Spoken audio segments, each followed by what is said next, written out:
রাম রাজ্যে রামের মন্দির হাতে আর মাত্র কিছুদিন বাকি রয়েছে, তারপরই অপেক্ষার অবসান ঘটবে।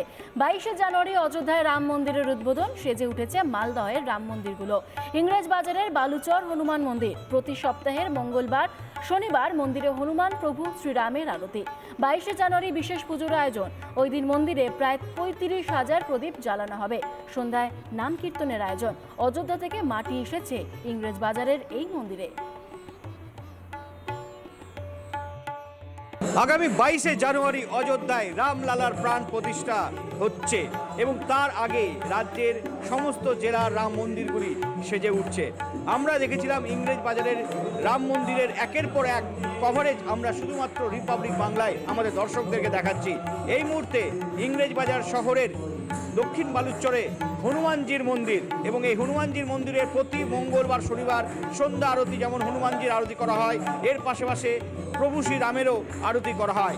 আমার পিছনে আপনাদেরকে দেখাচ্ছি দক্ষিণ বালুচর যে হনুমানজির মন্দিরে, এই মন্দিরে প্রভু শ্রীরাম, প্রভু লক্ষ্মণ, মা সীতা তার মূর্তি সরাসরি আমরা আপনাদেরকে আমাদের রিপাবলিক বাংলার দর্শকদেরকে আমরা তুলে দেখাচ্ছি। অযোধ্যায় যেদিন রামলালার প্রাণ প্রতিষ্ঠা হবে সেদিন এই দক্ষিণ বালুচর হনুমানজির মন্দিরও সাজানো হবে এবং যেটা আমরা এখানকার যে সেবাই তার কাছ থেকে যেটা আমরা জানতে পারছি প্রায় 32,000 প্রদীপ এখানে জ্বালানো হবে এবং এর পাশাপাশি সেদিন এই রাম মন্দিরে, এই হনুমানজির মন্দিরে রাম জন্ম দিবসও পালন করা হবে।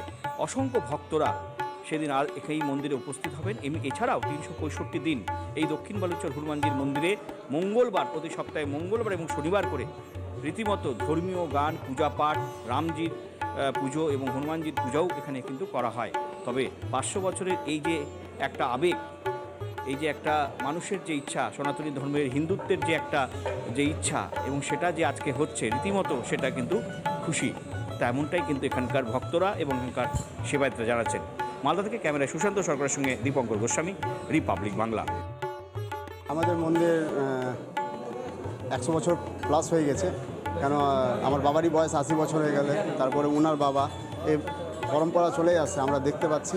তো মন্দিরের এই ইতিহাস আছে, প্লাস আমাদের মন্দিরে রাম দরবার, হনুমানজি, গণেশজি, লক্ষ্মীজি, মহাকালী, মহালক্ষ্মী, মা সরস্বতী সমস্ত আমাদের এখানে আসলে পুজো পার্বণ হয়ে যাবে আপনাদের। 22 তারিখ আমাদের বিশাল মোটামুটি পুরো মন্দির সাজানো হচ্ছে, প্লাস ভক্তদের ডিমান্ডে আমাদের 35,000 প্রদীপ জ্বালানোর অ্যারেঞ্জ করছি। এখন কত ম্যাক্সিমাম হতে পারে, বাড়বে কমবে না।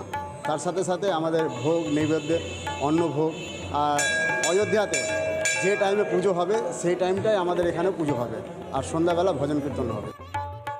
প্রতিবারই আসা হয় 22 তারিখে রামচন্দ্রের মন্দির প্রতিষ্ঠিত হচ্ছে অযোধ্যায়, সেই জন্য মন্দির সেজে উঠেছে।